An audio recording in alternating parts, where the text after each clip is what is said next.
Hello, my name is Rob and welcome to Directors Uncut.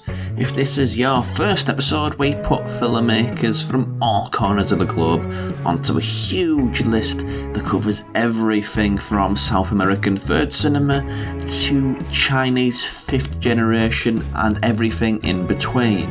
Then we turn it into a lottery of directors, and by using a random number generator, we pick a name out of the hat. Whatever name comes out, myself and guest host discuss them and their work through two films. This week is a Patreon migration, which will continue to be Patreon migration until the end of the season, but this week we are doing the Duplass brothers. Oh man. And today I have been joined by Graham. Hello there. Hello there. Yes, it's always a good week show when you can hear the disdain in your voice before we've even started talking about the films. Yeah, not to colour perception of what might unfold in the next however long it'll be, but yeah. There's no skirting around that one. No. So this is a perfect springboard, isn't it, to talk about our previous experiences with Les Frères Duplass. Yeah. I think I've seen more of him as an actor, to be honest. I think he was I've seen a few. Yeah. Safety Not Guaranteed. Mark was in that, I believe. Mm-hmm. Yeah. And I think that's about it, really. I think I seem to remember them being one of the parade of inexplicable cameos in Zero Dark 30, though. Wow. It may just be because I have an ingrained association between mumblecore filmmaking and torture. Yeah, fair enough. Well, as a director, I've not seen anything really. As a director, really. Yeah. As a director, I'd seen the Duplass brothers film Cyrus, which I found really unlikable, and that was one of the ones where, after doing this string of well-received, like micro-budget indie projects like the Puffy Chair and Baghead, they jumped up to the Hollywood leagues and had characters who still felt like the sort of fidgety, like early 20s slackers who people mumblecore movies, but this time they're played by John C. Reilly and Marissa Tomei, so it rings even more false. Yeah, and use other actors. John C. Reilly's amazing. Don't soil him with your mumblecore. Yes, yeah. Again, I didn't mean to colour any expectations there, but you can't really help it. It's just a style thing, isn't it? You either get on board or you despise it.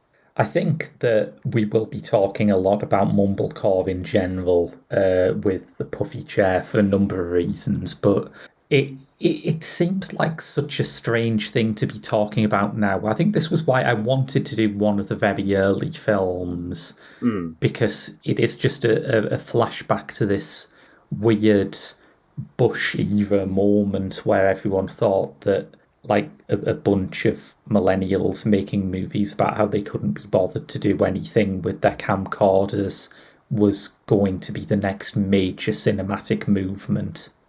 You can understand the reason and rationale.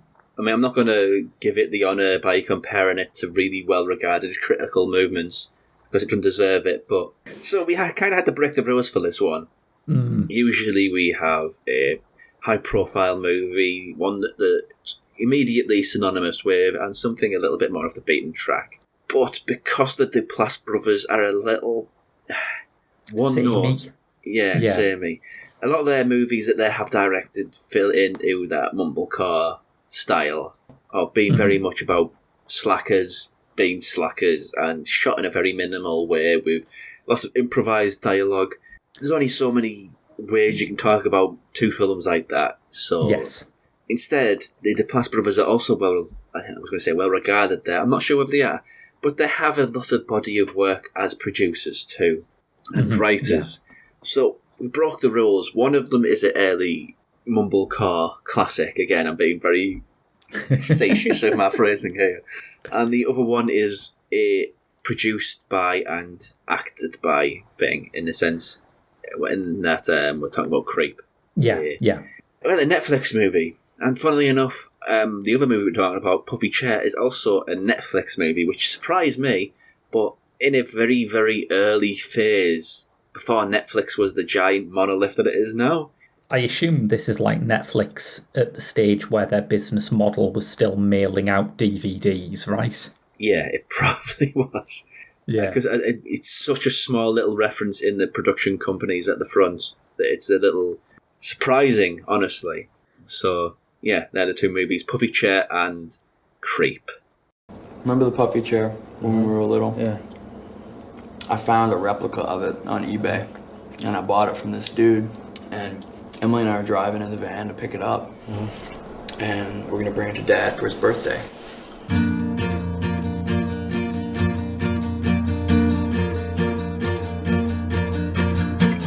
I love you and I want you to come with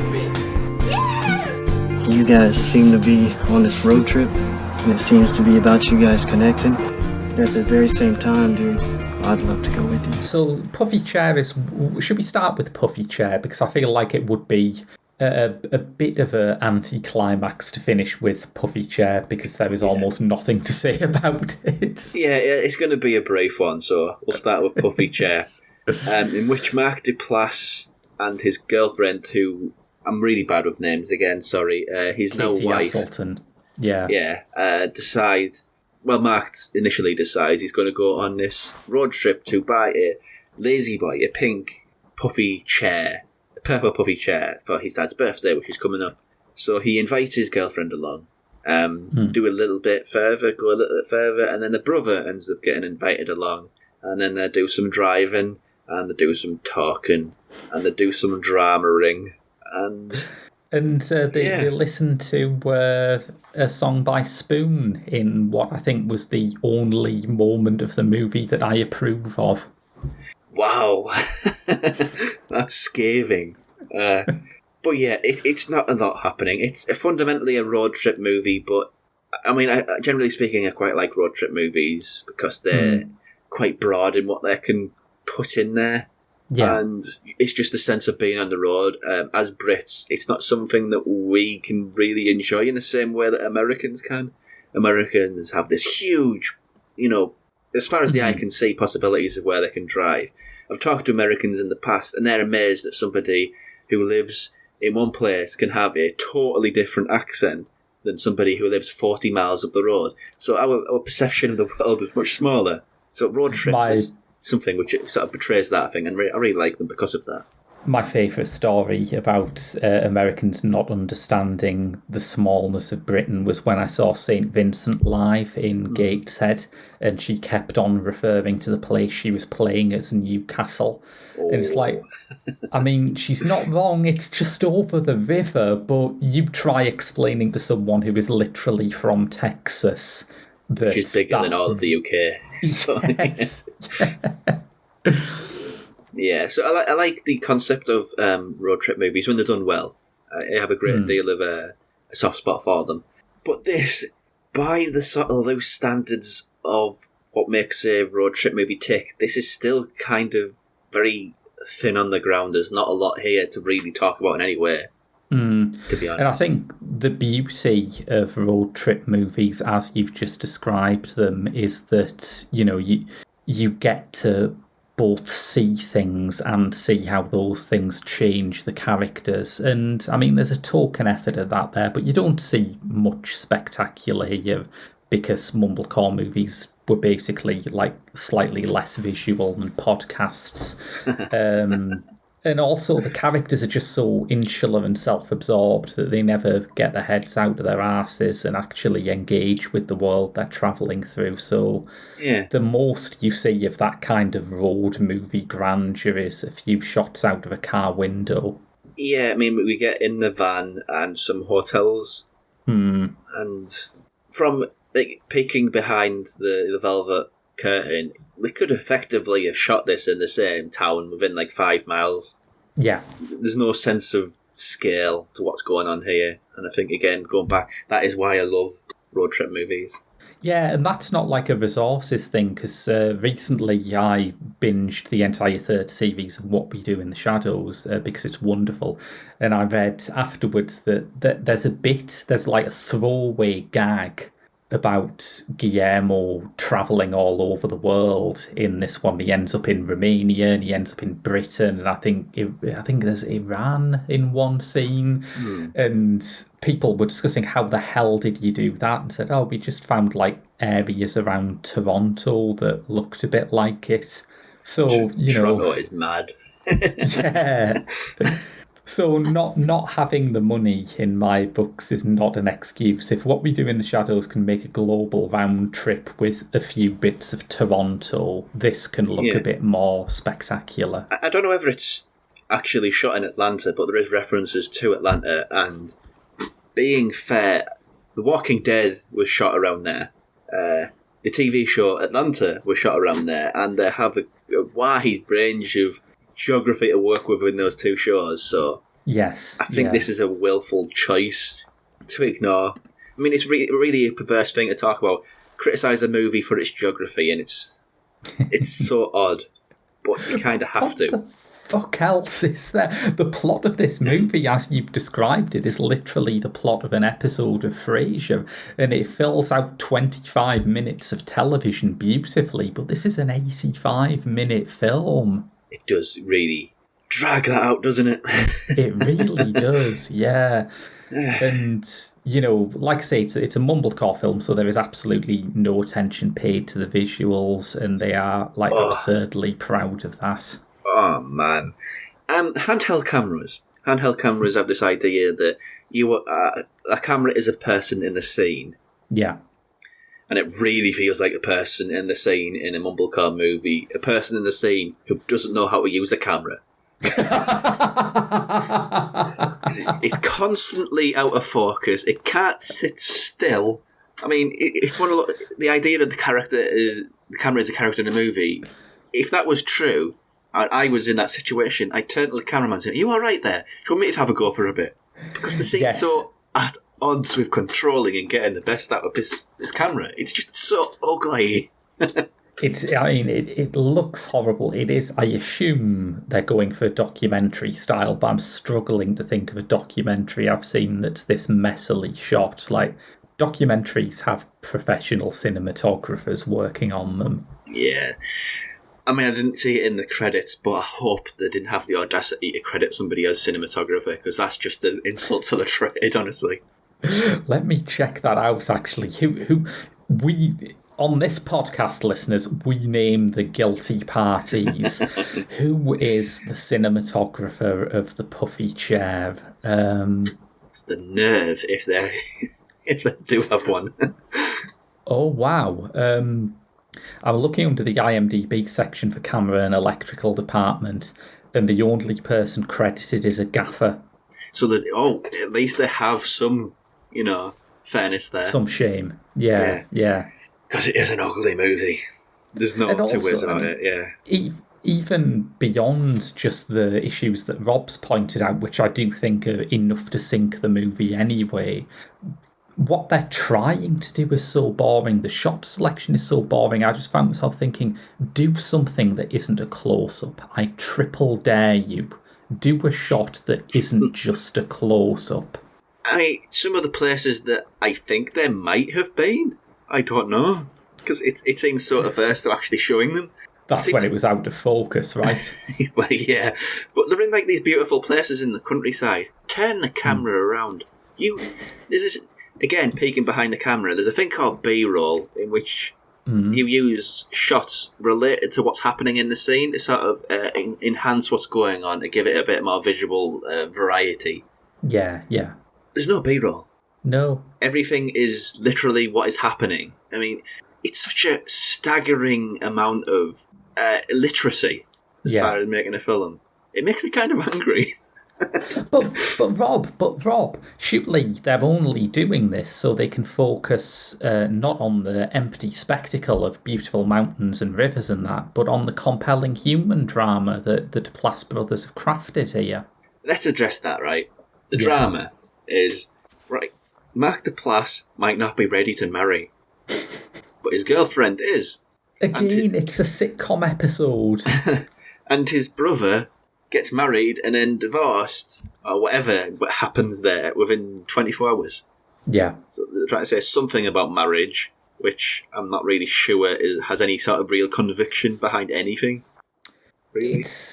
It's one of those mumblecore things that I think is really objectionable looking back. They had an obsession with, like, male immaturity and people still living at home and mooching off their parents and not having a job. And you think, okay, if you could actually target that at a particular attitude, that might be a worthwhile criticism. But mumblecore movies aren't about gender, and they aren't about capitalism, and they aren't about anything else that might be sort of keeping men from achieving any of their potential. They just say, if you're a slacker, you just need to straighten yourself up and just, learn how to stand on your own 2 feet.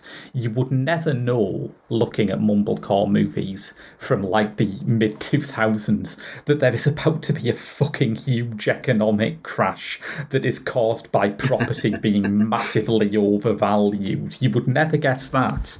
I mean, even the idea that this is a 2005 movie, or something around there, I can't remember exactly. Yeah.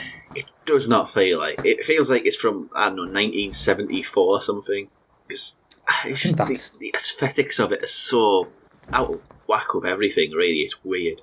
Generous, if you ask me. I've seen some cheap 70s movies, but I've never seen one that looked as cheap as this. Yeah, that's true. Even the low-budget things know how to keep a shot in focus.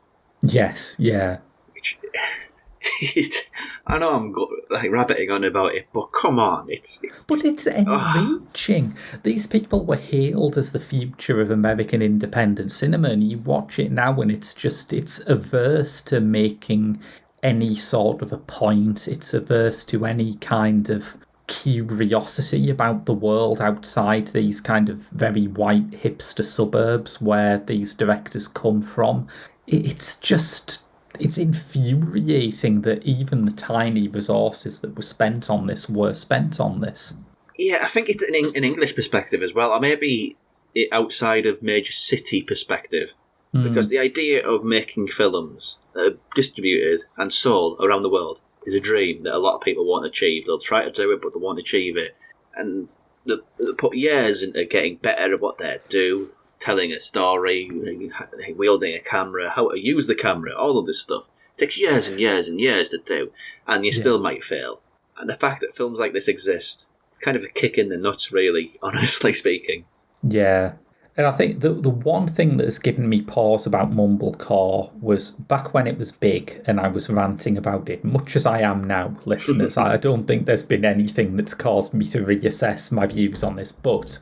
a friend of mine cut me off mid-rant and when I was complaining about how technically cruddy these films were and said, isn't that just kind of what Pavement did with rock music, and you love Pavement? No. Well, I thought as a devil's advocate argument, that's interesting, and I will respond to it like this. When Pavement started earning money and got Nigel Godrich to produce their records, they still sounded really weird. You might argue that they sounded less weird than they used to, but they don't sound like standard middle-of-the-road radio rock. They're still a weird band. If you're going to pick any example, maybe the Sonic Youth era when they were just distorted and fuzzed out and out of everything, they're just really noisy band in the early days. Not Pavement. Yeah, maybe, yeah. But again, you give Sonic Youth Geffen Records money, and they still sound like Sonic Youth. Oh, yeah, yeah. And my point is that when you give the Duplass brothers money, when they start doing stuff like Cyrus and Jeff Who Lives at Home, they just turn in stuff that looks like every other crappy studio comedy. There's nothing beneath the sort of surface radicalism of these films looking sort of cheap and DIY. There's nothing actually radical about the filmmaking. I have to bring it up because I sort of talked around it, but there was a scene in Scandinavia, Dogma 95, which was about things being realistic, not using artificial lighting. So many, I can't remember all the specific mandates because it was quite pretentious. But everything about it was about grounding it in realism and paling away the artifice of movie making. Those movies still hundreds of times better looking than anything the Mumblecore movement managed. Yeah, because that's what happens. That's the difference between having like Thomas Vinterberg directing something and having the Duplass brothers direct it. Yep. So, I don't think we can bury this movie anymore, really, honestly. No, it's comfortably the worst movie we've seen for Director's Lottery, and I think it will remain that way forever? Is that too much to predict? No, I don't think it is. You'd have to really, really pick some bad directors and plump them in there on purpose to, usurp this as the bottom of whatever we might do in the future. What do you want? Don't let me do it again, please. Attention, hungry housewives. You must see Housewife. Overfed and underloved. She'll try anything. Would you like a drink? Housewife. She has nothing to lose. Well, 3:30 o'clock. That's how I'm gonna bang the hell out of her and cut her throat. Jeannie Berlin, the Heartbreak Kid, does it again. You are dangerously ill. I love you. Yaphet Kotto as Bone does it again and again. Don't come calling me names, lady. I'm just a big black butt doing what's expected of him. Housewife. The movie every housewife must see.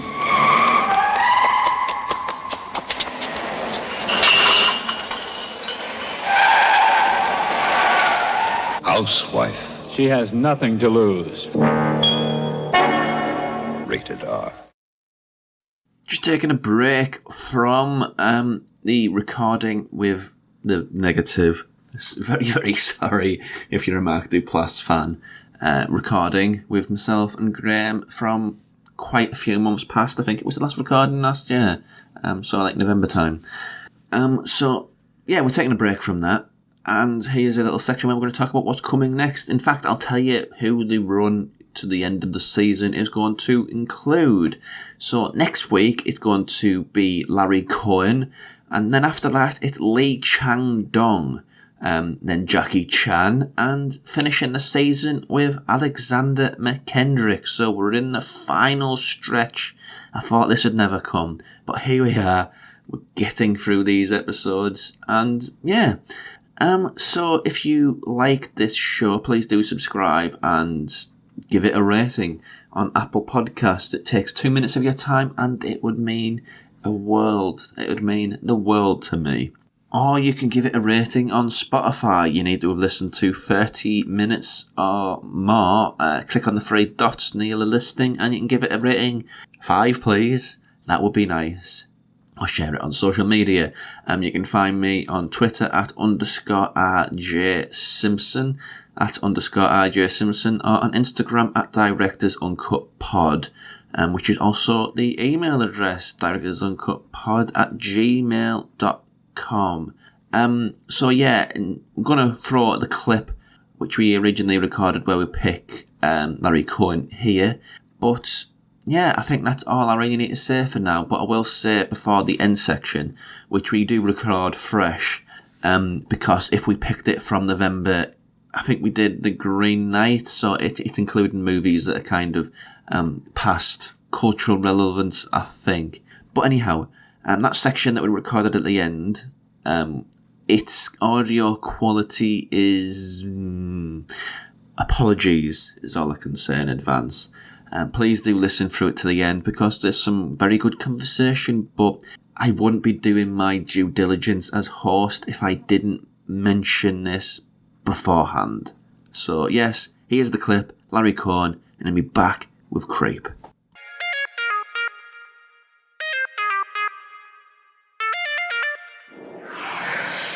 The My Favourite Film podcast with me, Gav Smith. And me, Gary Coleman. Each episode, we talk to someone about their favourite film. And as it's someone's favourite film, that must make it a recommendation, right? That's right. We're like a book club for films. If you don't know what to watch, have a look through a list and see if there's something there. There's something there for every occasion. And I, in particular, like episode 20, that guy talking about when Harry met Sally, I thought was brilliant. I think he was. Can't remember his name. Gary something. Something. I can't remember now. So join us Good looking lad. on the My Favourite Film podcast. It's available on all podcast platforms. Or you can pop along to the website, www.myfavoritefilm.com, where you can find all the links you could ever need. From us, Till then, bye-bye. Bye.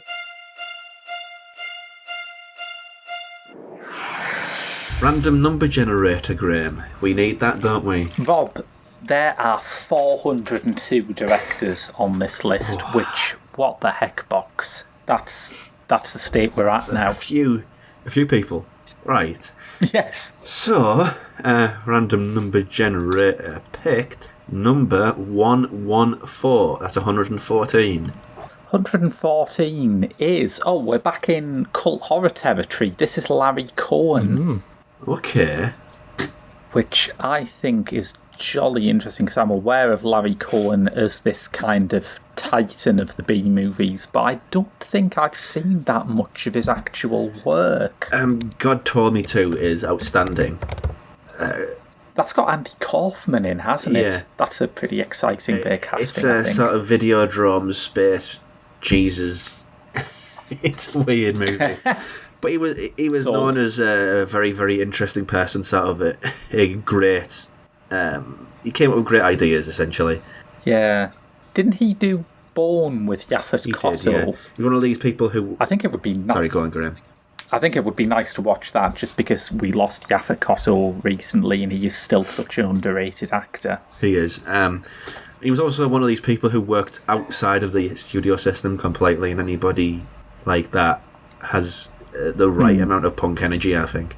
Yeah, respect is absolutely due. I'm excited by that. Hi! Oh, I'm sorry. I didn't mean to scare you. I'm assuming you're Aaron. Yeah, I'm Aaron. Nice to meet you. Joseph. Oh my god. Oh my god. This is gonna be a good day. So the reason I've hired you is because I have terminal brain cancer, and I want you to film me to make a video diary for my unborn son. You ready for this? Okay. Joseph. This is called an adventure. We don't know exactly where we're going, but I have a feeling. When you follow those feelings, great things can happen. Don't ever forget that. Jumping off that, we are moving to the back half of the show, the second movie of the show, which we talk about something which the Duplass brothers, Mark in particular, produced and co-wrote. It is 2015, I believe, the year it came out. Creep, a Netflix completely produced horror movie. A lot. We'll get into why I don't think it's really a horror movie there. Now, first off, let me say that after shellacking the Duplass brothers previously, I will say this. Mark Duplass is not the Mumblecore director who should star in a movie called Creep. Joe Swanberg is right there. Fair play. So, this is a simple one, really. Yeah. Patrick Brice, the director, and Mark Duplass are effectively the only two characters in it.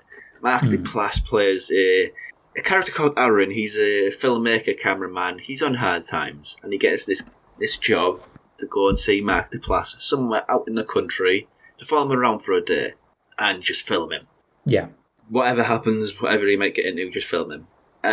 He gets there and Mark Duplass drops the bombshell that he has cancer, he's only got a few months to live, and his girlfriend's pregnant, and he just wants to make a video for his kid to let her know who he is. And it's not that. It's effectively a ruse, because it's sold as a horror movie, so naturally things aren't as they seem, and hijinks ensue, really.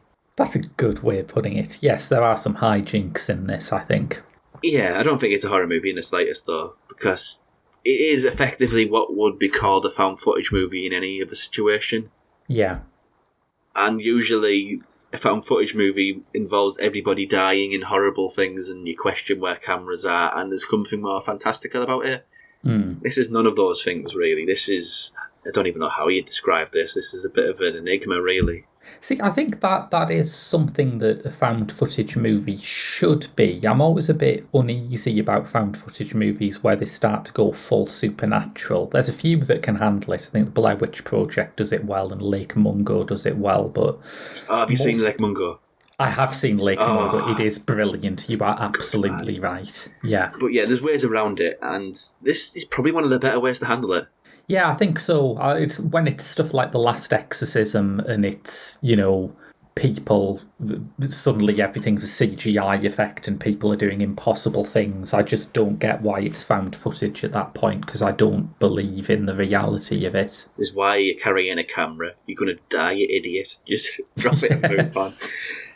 But yeah, I like this. I will come out right front and say this. I like this a lot more than Puffy Chair, but let's be honest, it was impossible to dislike it more. I was going to say the bar is set pretty low here. I do think it shows an improvement, but I do have several really big problems with it. I suppose there is kind of an interesting level of attempted auto-critique in it, in that Mark Duplass's character is the same kind of character that he would play in a movie like The Puffy Chair. It's just that you're meant to be scared of him, and that is kind of interesting, but it kind of shows up how repellent Mumblecore lead characters generally are, that I thought his character was too grotesque from the start to make this movie work.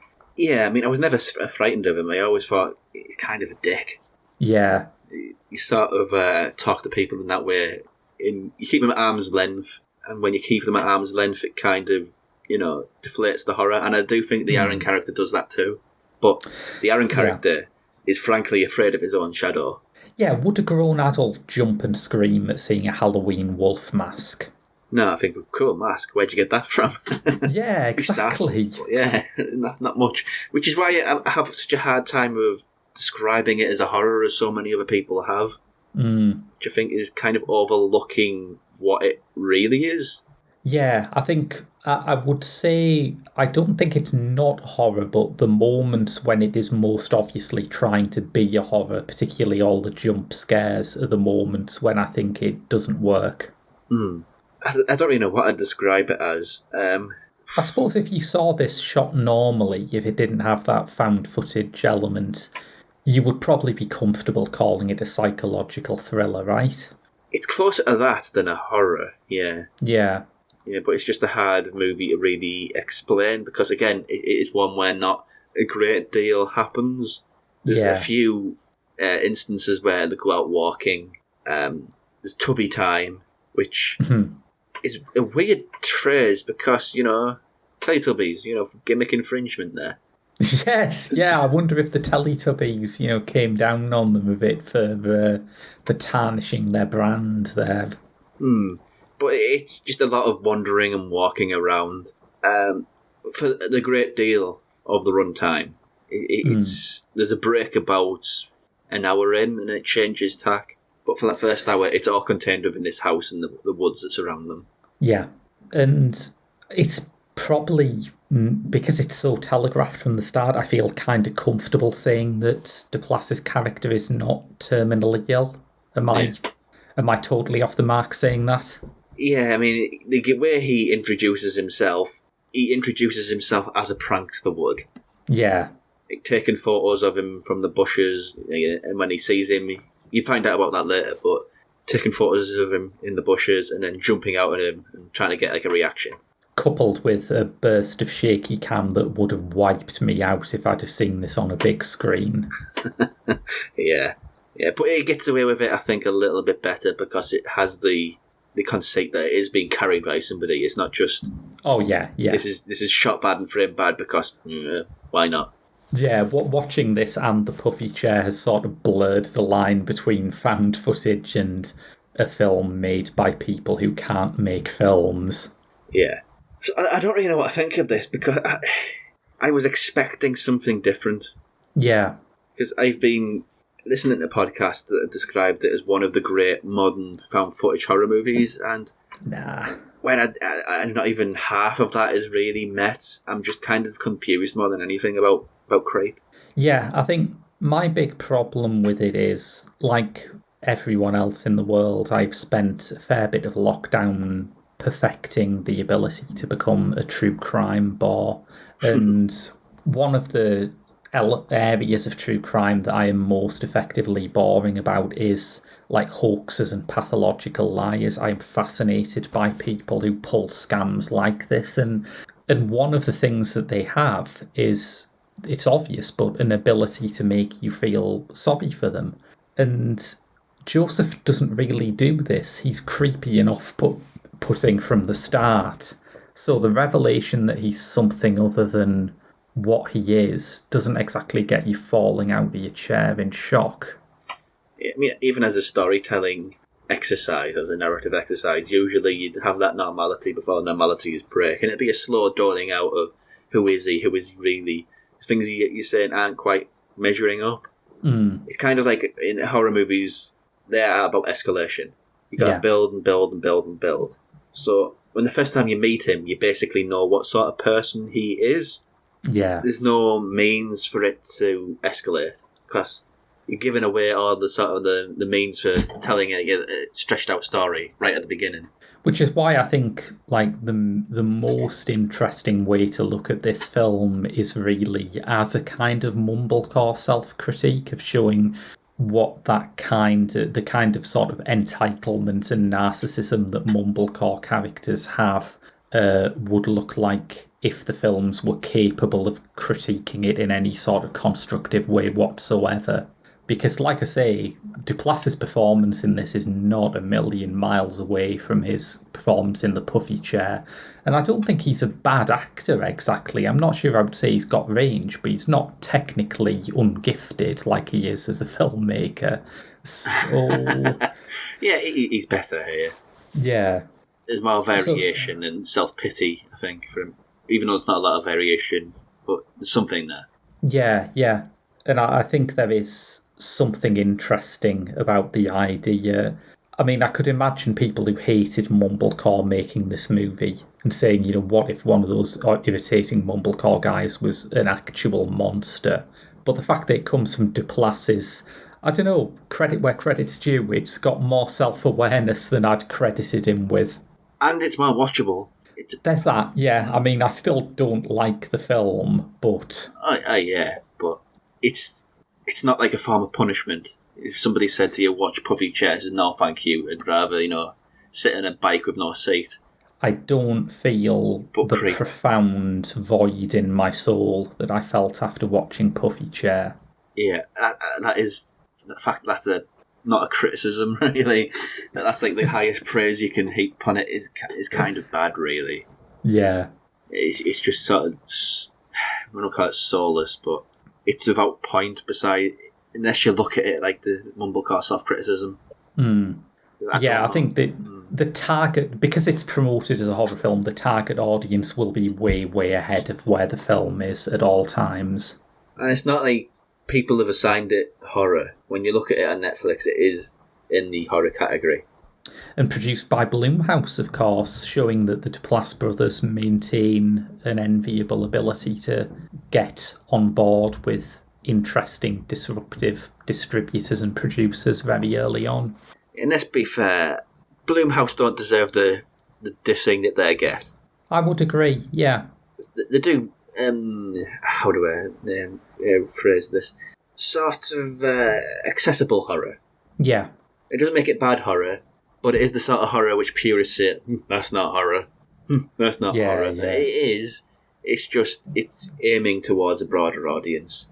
And I think they do a really good job at doing that. I love Happy Death Day. I think that's fantastic mainstream horror. I think Blumhouse, although their production values are higher than this, but their business model reminds me of the old sort of Roger Corman model, where if you produce something quickly and cheaply, you can afford to give people more creative freedom, and then you just market it like it's a solid mainstream horror. This is a bit of an odd duck in their filmography. I mean, they've made a sequel too. I don't know where it deviates in the sequel, but... The sequel seems kind of interesting. I may be blinded by the fact that it's got Desiree Akvan in it. It'll probably be every bit as rubbish as this, but it does seem to be an interesting twist on the concept in that it follows Joseph from the start rather than just have another aspiring filmmaker come into his life. Okay. So, again, I don't think there's really an awful lot you can talk about with films like this. It does what it does. Yeah, a lot of people, I think, are very fond of it. I was not, but I think it's defensible.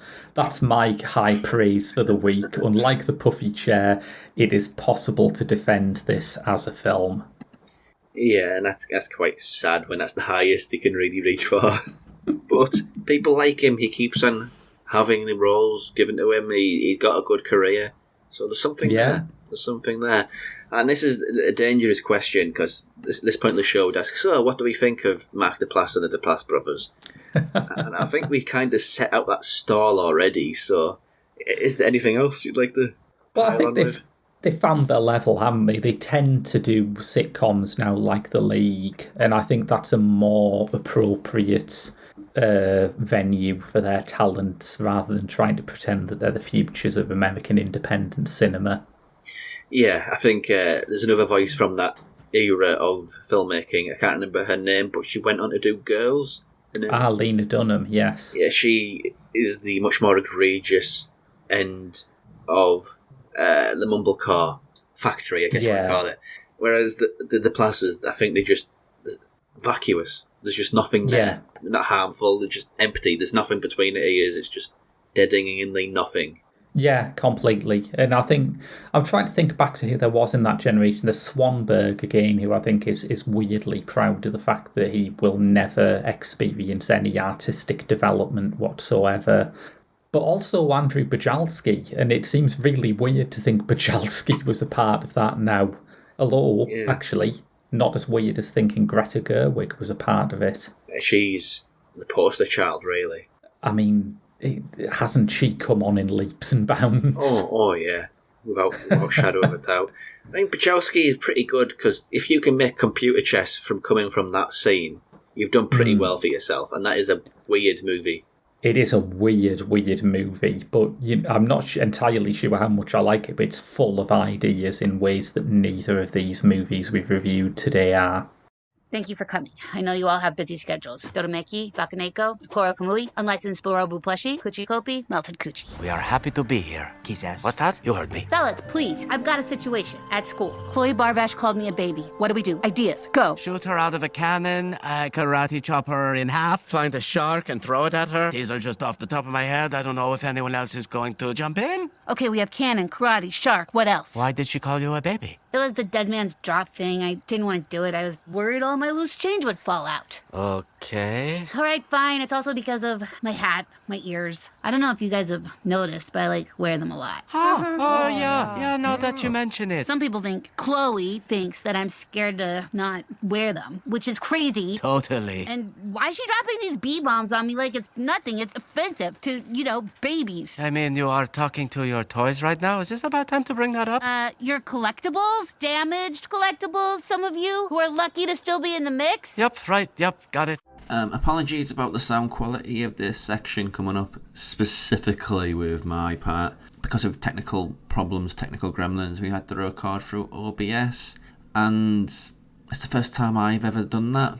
And honest talk now, I recorded it myself twice, so I do sound a lot noisier, and there's a lot of noise in the back end, but hopefully it doesn't prevent too much enjoyment. It's still an excellent segment. With lots of good movies that we talk about. Right, picking up from the second half of the show where we talked about Mark Duplass and Patrick Brice, but we do explain it, it does make sense. And sorry, any Creep fans. Not really. But I am joined by Graham. Hello there. Hello. And two first-timers on this part of the show, Melissa. Hello. Hello. And Mike. Hi. Hello. Melissa, first time on this part of the show. So my most recent sort of big binge watching has been the latest kind of block of releases of Stranger Things. Yes. Partly sort of crammed in a bit to avoid any potential spoilers, which is a bit of a danger when it's something that gets talked about a lot online. So I've been heading through those, which has been I'm a big fan of the show in general, and there's a lot that's really lived up to some of the highs of the previous seasons. I think there's lots of a kind of bit of a new tone, some really new sort of almost going as they go through the 80s in the show, it's going through some like different 80s horror kind of references and so on. I feel I wasn't put off too much when they released the length of the episodes, because like, give me more Stranger Things, give me all you got. Having watched them, they are too long. There's a fair bit I think that could have been cut out. I feel like the sort of 40-45 minute episode length that they had before were pretty much perfect for the show. And this is, when you're getting on for feature length every time, it can there's always bits that are going to drag a bit. So what's actually longer about it? I mean, they've added something to pad out those lengths. I think that what it is, they've actually, in the previous seasons, you've always had maybe 2 or maybe 3 kind of groups of characters. So there's often been a little bit of splintering off. I think in season 3 there were kind of 3 main threads. So you're following 3 groups of the characters on their own little adventures before they come together at the end. This one, I think I counted it. I think there's maybe 5 subplots, and so it gets. I think what they've tried to do is they want to give a lot of time to each of those threads, and some of them just pay off more than others. I think that's how it feels. It's just a bit too much jumping around. There's one bit I won't mention which bit it is. I think it's bordering on soap opera. That many sort of balancing plot threads. Yeah, it's some of it, and even then there's one. There's one of them where I think during in our hour-plus episode, and we're not really. There's one of these groups that we're not really with at all. So it's it's sometimes a bit hard to see why they need to sort of make it that long, or as opposed to just making the season longer. But I mean, overall, I don't want to be down it. I'm very much enjoying it. Like I said, for any sort of horror fans, there's so many fun references to spot. There's some, I think some really great character arcs that are coming out from, some of the characters, especially as the kids in the show are getting older, they're sort of developing more interesting kind of, like character arcs as they come into like high school years. It's getting like a proper high school trope sort of going on. So yeah, overall very good, but you've got to set aside a lot of time. It's darker. I mean, my niece has enjoyed it, but I think there's a bit at the end of the first episode with like a monstrous demon walking down the stairs, where she hid behind her hands, and we can't watch it anymore with her. We've got to watch it separately. I mean, yeah, you can say. I think some people said, "Oh, it's darker," but then you look back at the other seasons. Season 1 is pretty brutal too. I've got I've got friends who who wouldn't class themselves as horror fans, but who really love Stranger Things. I'm like, have you seen season 3 when all the people just like become this horrible like flesh monster straight out of the thing? It's like this is pretty full on stuff. The Demogorgon in season 1 is really scary. Poor Barb's death, really scary. So I think it's on a par, but I think it's always been pretty dark, but with a little less kids on bikes fun. Okay, so Mike, moving to you, what have you been watching? Well, literally last night I went to see Men, the new Alex Garland film, and I still don't. There's been a lot of discourse online around it, and it's definitely designed for that. It's definitely one to, even in the cinema I was in afterwards, I could hear people like talking to each other about what was going on. So it's obviously quite a hard film to talk about. I'm still not quite made my mind up. I was actually talking to a friend this morning. We were talking about our different interpretations. Yeah. And it's a weird one. It's in many ways it's a really simple film of what it's about. But filled with all these sort of strange imagery, which sort of invite you to ask more. But in the end, you sort of. So I really, in the end, you don't really know what to make of it. It's a really, really strange experience. I'd only seen Ex Machina before, so I haven't seen Annihilation yet. I'm going to now, and I feel like that might have prepped me more for this sort of style. Yeah. It's very similar to Mother, I'd say, in terms of like it's a big. It seems like quite a big budgeted film, but it's a really weird film being just shoved in front of a mainstream audience and having to deal with it. So I guess it's interesting for that, and the performances are really good. Jesse Buckley and Rory Kinnear is very good. Rory Kinnear is like most of the men, as you've never seen them before. So it's worth watching for those two alone. It's weird that you draw a comparison to Mother, because that's a movie which really, really annoyed a lot of people. Hi there, and I think this has too. I think it's a similar thing of my problem with Muff was I sort of enjoyed it mostly until I realised what it was about, and I was like, oh, is that it?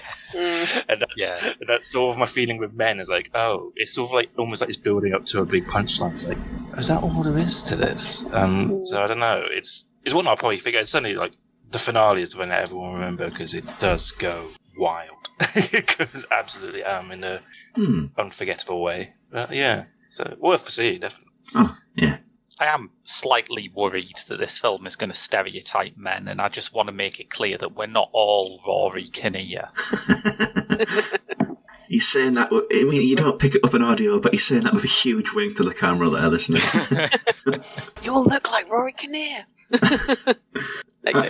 So, Graham, what have you been watching? Well, it's funny that we started with Melissa talking about television, because I have been watching a television film, I guess, although something that exists on the borderline of TV and film before that was a regularly explored territory. I've been watching some films by the late Alan Clark, probably best known for some of his cinema releases include Made in Britain and Rita Sue and Bob too, but he also made things like Firm and Scum, which were intended as television plays but got promoted to cinema.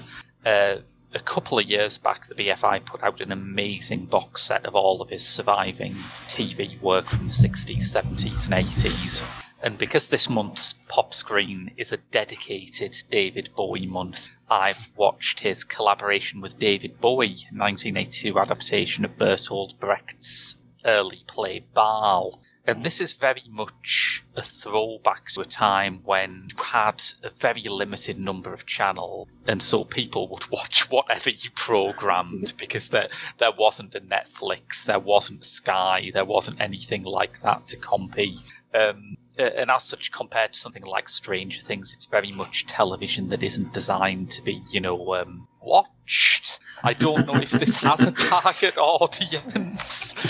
It's maddeningly perverse, and I've read a lot of comments online from people who just find it unwatchably pretentious. I like it for most of the same reasons, I think. That's a curious statement. Where's that line, I wonder? Where it's fine pretentious and then it's unwatchably pretentious. Where's the crossover?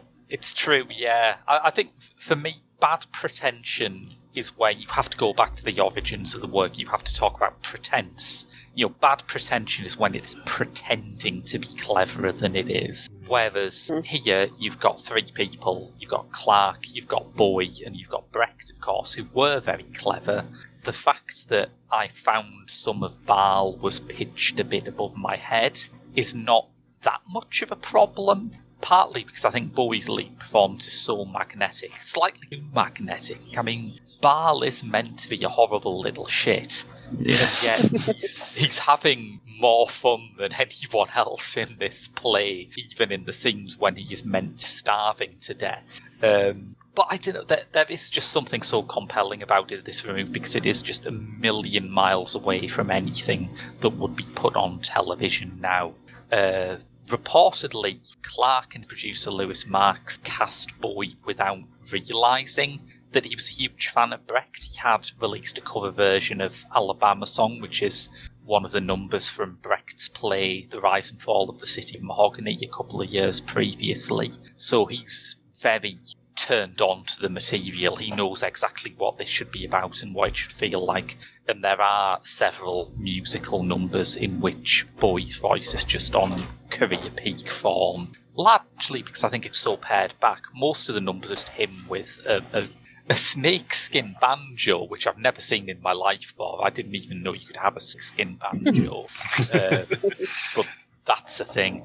And it's just him singing mostly unaccompanied these astonishing kind of Weimar Germany-era murder ballads, and it's really exciting. There is a soundtrack album where they release those songs with full orchestration, which I urge people to listen to. That, at least, is for everyone. The TV play, maybe a bit more of an acquired taste, but I like it. Okay. I just finished watching before we started this, the found footage phenomenon on Shudder. A documentary, possibly the most maligned of horror subgenres. in which its entire premise is you pick up the camera and spooky stuff happens. Yes. Which is a gross reduction of what it is, but I'm sticking with it. It's really interesting because it sort of contextualises it in a bigger picture than I think anybody really generally does. I think popular culture has sort of retconned the Blair Witch Project as being the first ever example of it. But it talks about the reasoning behind was it Diodato who made Cannibal Holocaust? Holocaust, yes. It talks about him being inspired by he could make any movie he wanted and it'd forever be censored, it'd forever be cut. But the things that they were putting on the news at the time were like really, really grotesque and shocking images. So that's the world that the found footage that this movie is, this documentary is supposing. That's the genesis of found footage news reports on war zones depicting really horrible things.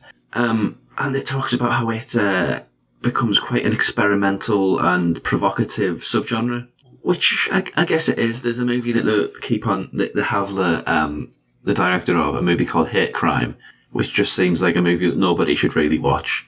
If you've not heard of it, which is fair, because I don't think many people have.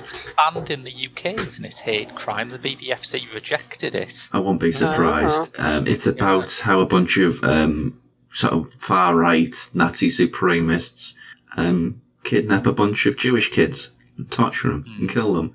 But it's okay because the Jewish guy made it, so that apparently undoes everything that's ugly about it.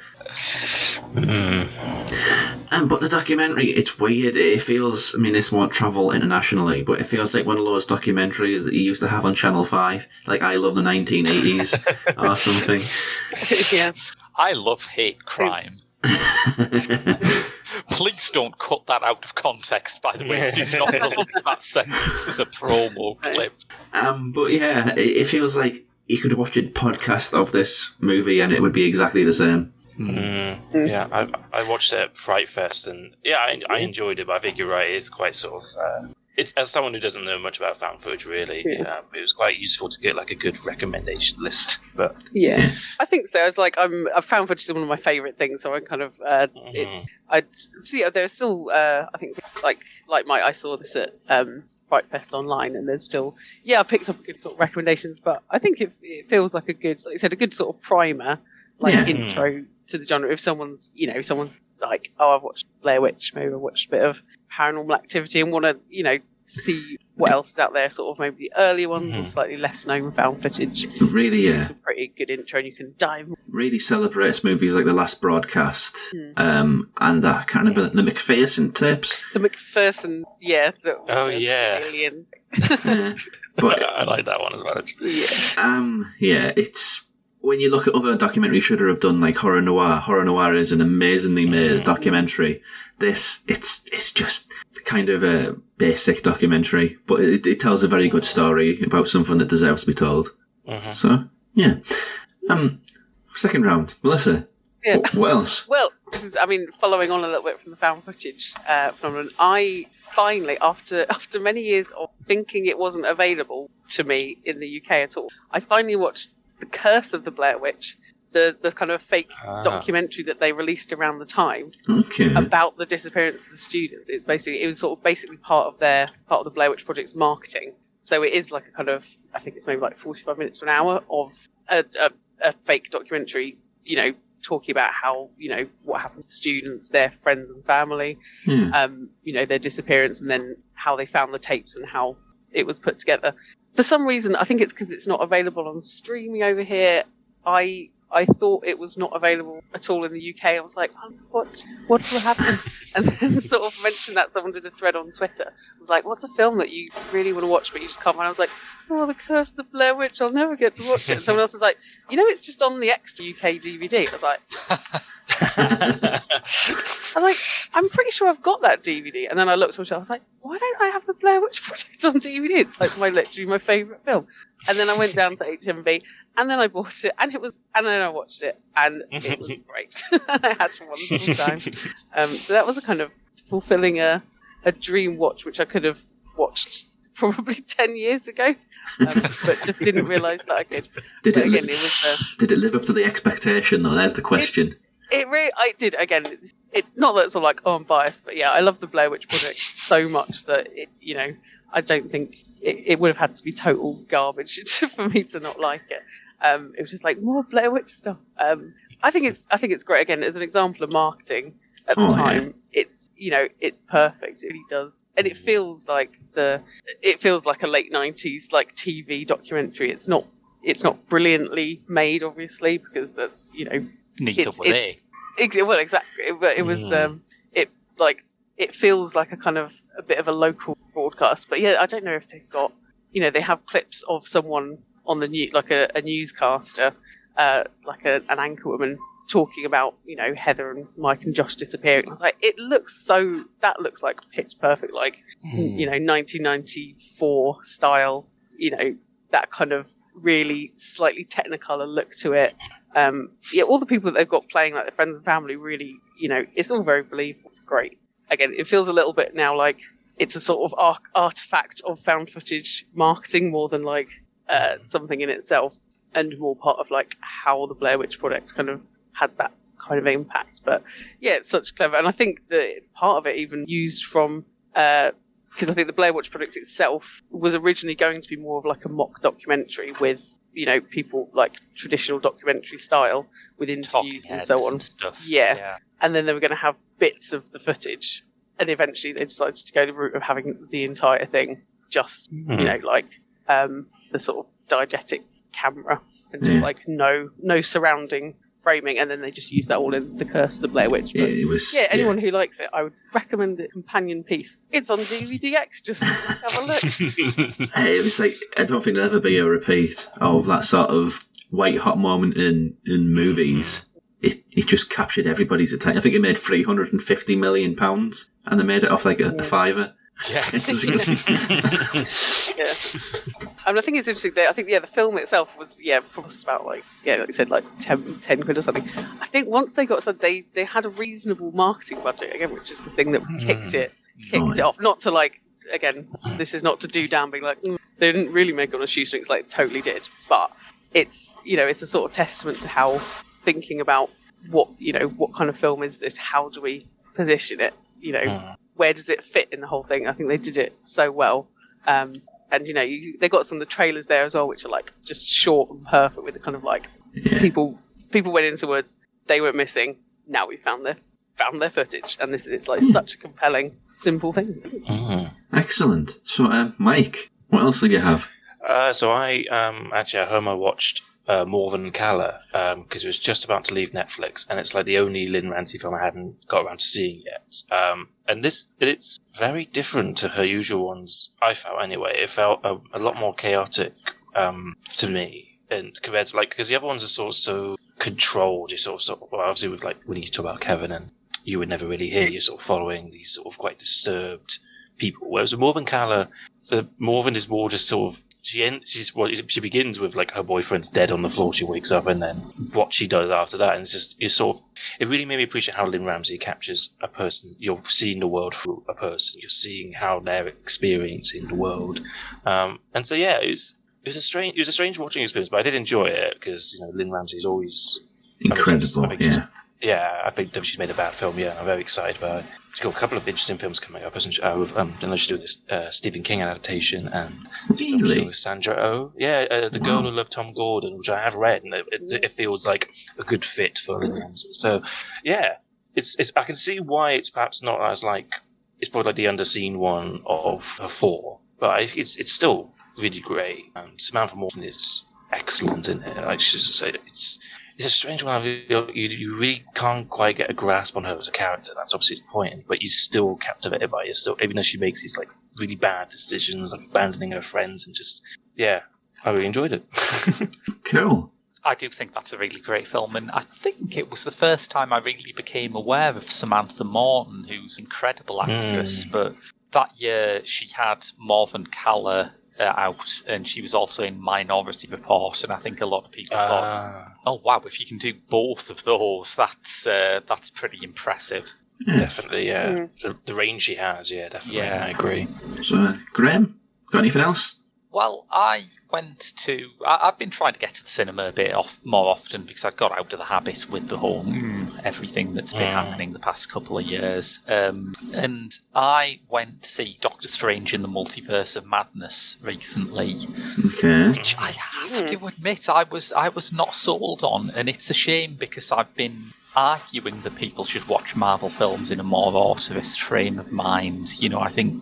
the structure they have, where it's a producer's vision but individual directors have allowed a bit of leeway with tone and style, is basically like Golden Age Hollywood. And that's what auteur theory comes out of. It comes from people watching Alfred Hitchcock and Howard Hawks films and saying, you know, these aren't just bits of studio products. These are personal director's visions. And there are a lot of bits in this where you can see Sam Raimi at work. There are a lot of bits where I found myself thinking back to Evil Dead 2 in particular, with some of the like lens choices and some of the big, long, like speeding camera tracking shots that he used for the, like, I don't know what you'd call it, the curse point of view. The Evil Dead franchise is so mad, you can't even talk about it.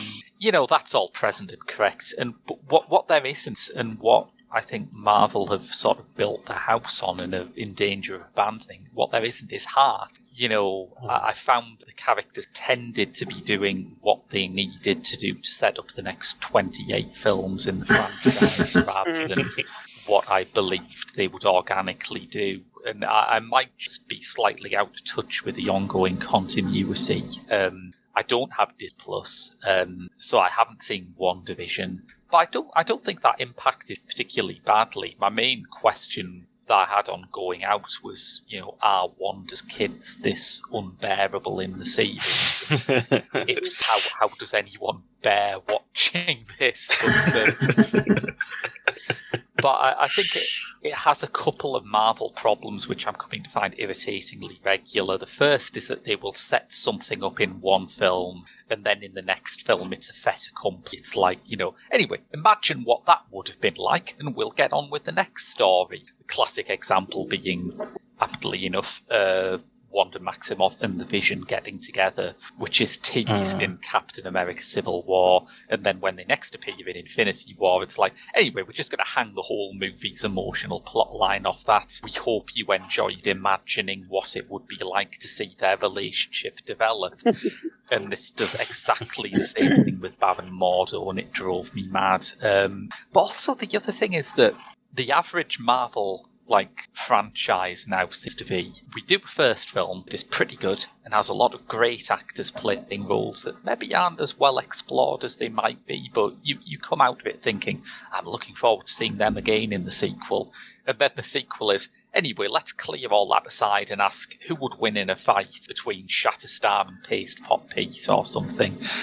And they're doing it again. You know, a lot of the really, really blue chip cast of the first Doctor Strange are cleared away for a load of crossovers with other franchises. And I think we're hitting the point where I'm going to make a bold prediction, say that if they do this with Black Panther 2, there's going to be a real backlash because people really connected to Wakanda as a world in a way that they didn't with Doctor Strange or Ant-Man or anything like that. People going to see Black Panther 2, particularly after Chadwick Boseman's death, will want to see more M'Baku, more Shuri, more Okoye, more of those supporting characters. And if they turn it into a crossover festival, people will be pissed. So I think it's overdue, honestly. Yeah. For Marvel. They've had an extraordinary run, and they've got things right that other blockbuster franchises cannot even dream of. But I am very worried about Phase 4, man. I don't think it's going in a good direction at all.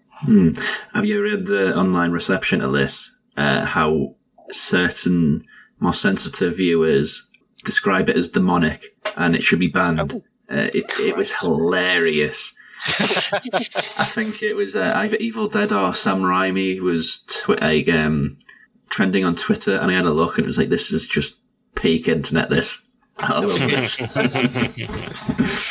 Like I say, there's some definite Raimi touches in. There's a few bits that I'm surprised they managed to get in under the wire of a 12 certificate movie, and if that's your main interest in it, go wild. I think it delivers that. But I did enjoy the first Doctor Strange. I was looking forward to seeing what Raimi did with those characters, and the answer is mostly not have time to showcase them. Okay. I watched, as I said this to Graham before, he lent me a Blu-ray of a Czech movie called Daisies, and I watched it and I thought, okay, how after saying something can you say this is a new favourite movie now? Yes. It's happened again with a movie on Arrow Player called Dinner in America, which... Oh, I've heard really good things about this, but I've not got around to watching it yet. Same. When I first saw the trailer, I thought, oh, here we go, another indie movie trying to be punk. Roll eyes for comic effect.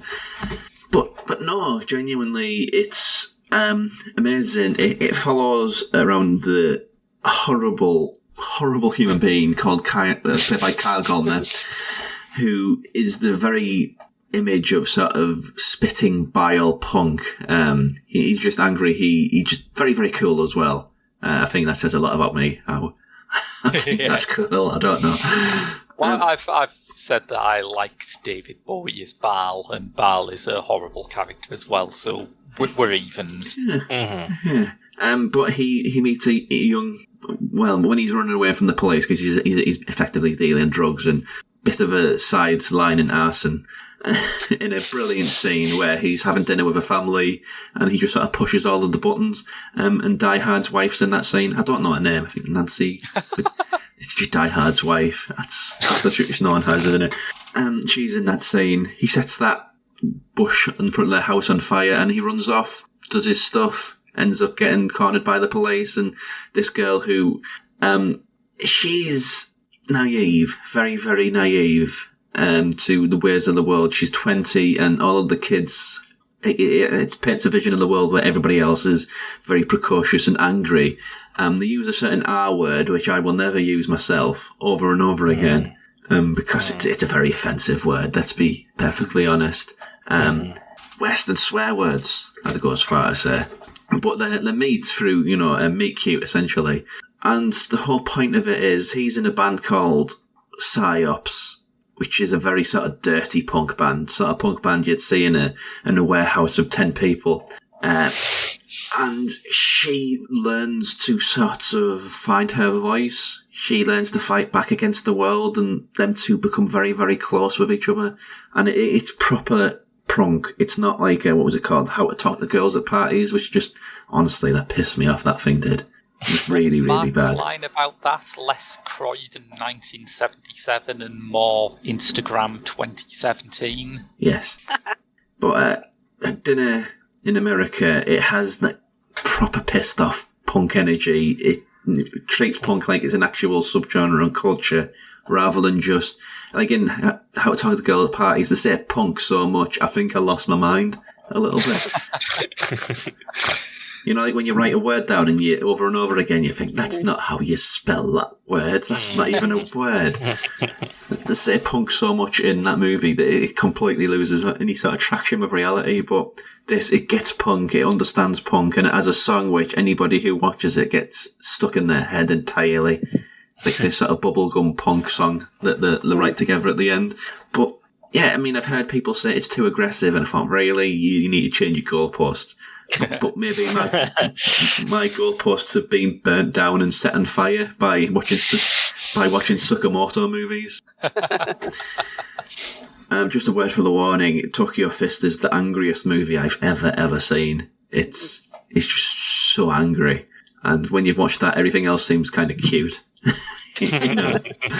But yeah, Dinner in America. I mean, instantly, my heart was aflutter with that movie. It was love at first sight. And it doesn't happen very often with new movies. No. But yeah, that one really won me over. Okay. So, anybody else have anything pressing that they want to throw out there quick? Or are we all spent? I should probably say that I watched the Bob's Burgers movie and enjoyed it a lot. I'm not sure I have anything profound to say about it, but it's a movie that delivers what you expect, which is a an hour and 40 minutes of Bob's Burgers. I would say similarly, I watched the Chip and Dale movie, and I enjoyed that. Having not, I would say, even if you have never really watched any Chip and Dale, it's still very good. It's got a Roger Rabbit vibe, but done well. But yeah, look, that was. If you're in the mood for something that you don't think about too much, it's a good shout. Yeah. And Mike, any leftovers? I've been binge watching Dairy Girls. I've been finally catching up on that. I love Dairy Girls. It's just funnier and funnier with every episode. So yeah, I can't wait to finish that off probably today. I've talked about it. Is that as good as they say? Because I'm always worried when a comedy show gets a lot of hype, because the bar for hype of a comedy show, and now it gave us bloody Mrs. Brown's Boys or whatever it's called. Oh well. Well, it's not like that. No, I think it does. Obviously, mileage may vary in terms of what you find funny, but I think it's just generally it's just the cast. Every single cast member is fantastic, and it's just I think it's just very funny. It just does what it needs to do. Okay. I think I would echo that. I think that it's beautifully written, but the show's greatest asset is that every single cast member is a ringer and they just play off each other perfectly. And absolutely, Nicola Coughlan is an international treasure. She is absolutely incredible. You just love being with all those characters. You want to see what everyone's doing next. Yeah. Sister George Michael is obviously absolute icon. Just. She's only a couple of scenes per episode, but every time it's... Okay. It's the same with, I think it's Let States Flats with Chen. Flats. Yeah. Yeah, I mean, is that another one which is good, because that's got a lot of acclaim? Because you don't know whether it's acclaim or whether it's just there's so little else that it stands out. No, I think I've watched. I sort of did a binge on that again. It's a bit funny when it's kind of there's no bits I could quote. Yeah. This is your laugh out loud moment, but it's just sort of quite just a sort of fairly gentle, weird comedy. Yeah, I think things just give it. Also, stuff like I think the episode's super short, maybe even 15-20 minutes, so you can just have try one. You won't have spent too much time. See how you like. That's the same with Dairy Girls as well. There's only 19 episodes now, because now it's wrapped up. Yeah. And they're only half an hour, so again, you could do that in a couple of days. Well, yeah, you have to go a bit mad over those couple of days, but... Sure. I've done worse. I watched about 6 series of Peep Show across a weekend, and by the end I could only think in David Mitchell's body. Okay. So I think that about wraps us up for this week's episode. Melissa, where can we find you and your work online? You can mainly find me and stuff probably best on Twitter, which is at Chloe Oriel, and that's got all the links to any stuff that I'm doing. Excellent. Mike, same question to you. Probably best place I run the blog An Autistic Guide Through Horror. Best bet to find stuff on that is on Twitter and Instagram at Autistic Horror, and also do reviews for the Geek Show. So that's been good. Yes, and Graham. I'm on Instagram and Twitter at Graham W Film. I'm also on Letterboxd. Just search for Graham Williamson. I run the Pop Screen podcast for the Geek Show, and I write for the Geek Show and Horrified.com, the British horror website. Okay, excellent. And I have been your host, Rob Simpson, and that is Directors Uncut.